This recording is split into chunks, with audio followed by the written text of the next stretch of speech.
Hey, it's MK, and I am back with another Kit Conspiracy kit using my Comfort and Joy Pretty Little Studio kit and creating another layout for you guys. So I pulled out my favoriteest twine in the whole wide world. I've also pulled out a couple labels and tabs to be playing with on this layout.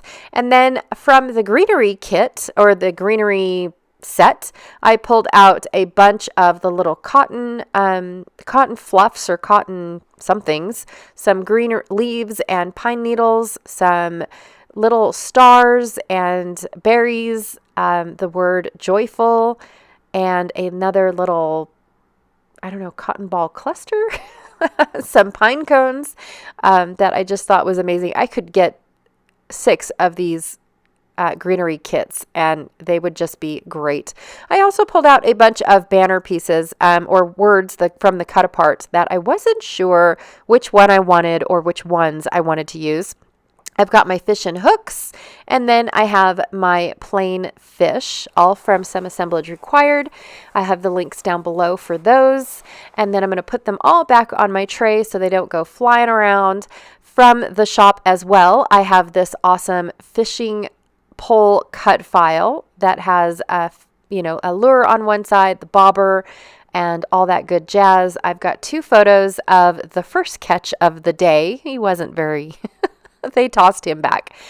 Here's that ledger paper that I promised was going to make a comeback. I also pulled out my own corrugated board. This is also available in the shop.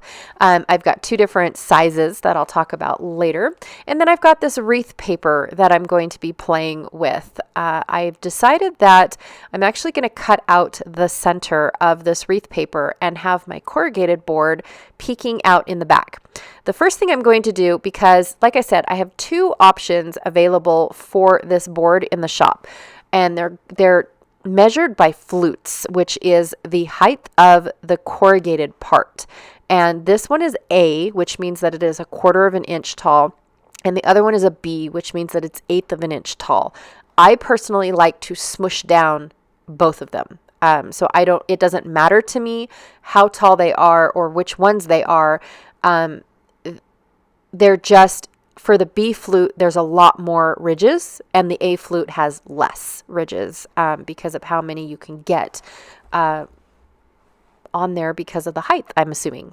So for this one, I liked this one because of the fact that it wasn't close together, I guess is what it's saying. That's why I chose the A flute. But yeah, I decided to smush it down with my brayer, and then I went and sprayed it with a Distress Oxide spray in Speckled Egg. And now I'm going to trim down my photos to 1/4 of an inch smaller, smaller than 4x3. So, and that's only because they printed with a border. Yes, I purposely printed it with a border, knowing that I was going to trim these photos down. So I'm going to go ahead and trim these photos down for you guys. And then I'm going to use this ledger paper to mat them on a 3x4 mat, just so that way I have a little bit of gap to rough up my edges. You guys know me. Anything that has to do with outdoors, I like to give it a little bit of a distressed edge, just because I feel like that brings the outdoors in, because it's a rough thing. I don't know. It's a mental thing for me. In my brain, that speaks outdoors. I don't know. Is it just me?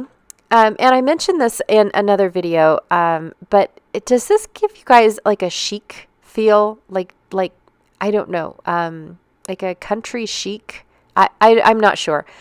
This whole collection gives me a chic feel, but maybe I don't know what that is. Like it's not shabby chic, but a chic. Anyways, maybe it's just me. All right, so to get my frame on top of my corrugated, I am going to use my Sharon tape. And if you guys know me, I named my tape Sharon because of a really good friend of mine who dislikes this tape. And I know that doesn't seem very fair, and you should not do that. But yes, I have done that because Sharon is such a good sport, and I absolutely love her, and I miss her. So, hi, Sharon. So to save some time, I did scuff up the edges inside my frame. I just really wanted it to give that feel of, again, roughness and blending into the corrugated board. And it didn't take hardly any time to dry, by the way. I was very impressed with how well the board sucked up the paint, but then it didn't lose its color. I brought in the speckled egg because if you look on the left side of my wreath paper, there's teeny tiny little minty blue flowers floating either away from the wreath or to the wreath. I don't really know, but I thought it was a good color to bring in because I picked a bunch of neutrals other than green. So I felt like it was a great way to bring in some blue, and it looked like an ice fishing hole, basically. I know I'm reaching now. All right, so I'm going to add a little bit of life to my cut file. I love doing this part. First, I was just going to add the twine around where the fishing line goes, and then I decided to wrap it on the reel. And so I'm going to go ahead and wrap it a couple times here and then fast forward because that got very boring very fast. So I went ahead and just wrapped it around the reel, and now I'm going to take it and wrap it around where the line is going to go. So string it through my rod, and then once I get to the bobber, I'm actually going to take it and chop it off because I'm going to cover up the bobber. We didn't use bobbers, or they didn't. I don't know why I keep saying we. I was not present during this day. I chose to stay home. I think I had an assignment to get done for the shop. I don't really remember, but I was not present, but I will be the next time we go because this looked like a lot of fun. All right, so now that I've got my fishing pole all ready, now I definitely could have colored it. I could have brought a lot more life to this pole, but I love how it looks just the way that it is. I definitely did not want to take away from anything else. I like how it looks. I like the little add-on that it creates. Okay, so I'm also going to pop it up and on foam dots. The whole pole, I'm going to go ahead and put foam as well as Stampin' Up! Dimensionals on the whole rod, and then go ahead and put it down on my paper. And then I'm just going to add a few things. I've got just a tiny little thing. I'm going to use the tabs to mark that this was the first catch of the day. I'm not really sure if I'm going to put that tab over on the left to cover up the polar bear. I cover him up, but I'm trying to cover him up entirely because I'm not sure if I like how much I've covered him up, and then he's kind of not, I don't know, you guys. So I don't know just yet.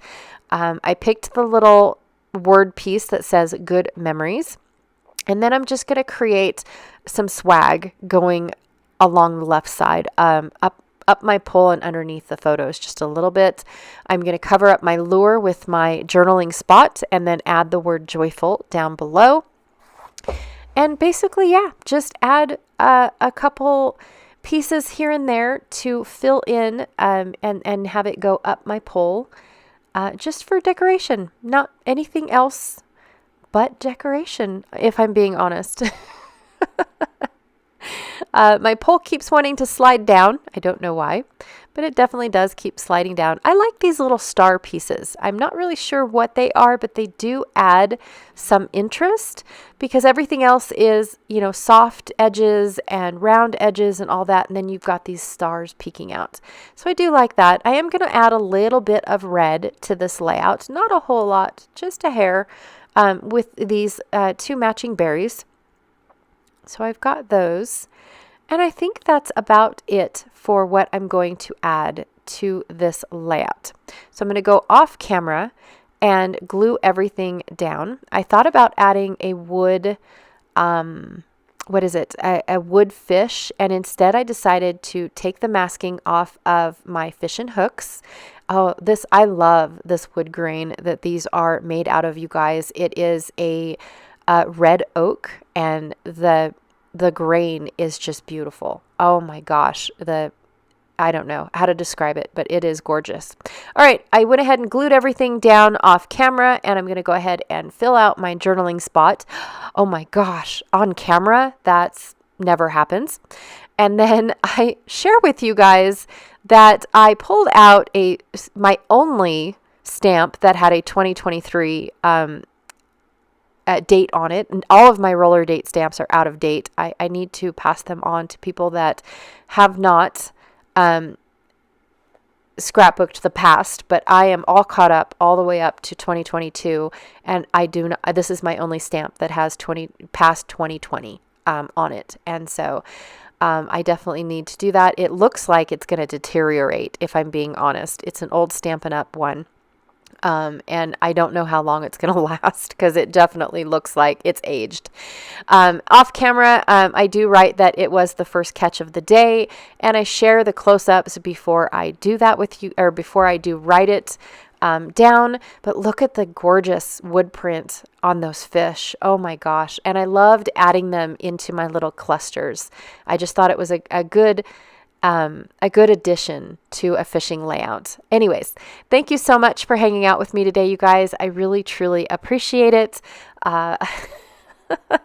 Be sure to check out Janet Fritz's channel. She is my partner in crime for Kit Conspiracy. Her channel is Galaxy Girl Creations here on YouTube. And then down below, I have a link to our Facebook group if you guys want to go and join us over there and check out how everyone else is using this kit or a counterfeit kit that they have created for winter matching this kit. That is allowed as well. All right, you guys, thank you so much, and I will check you guys all later. Bye.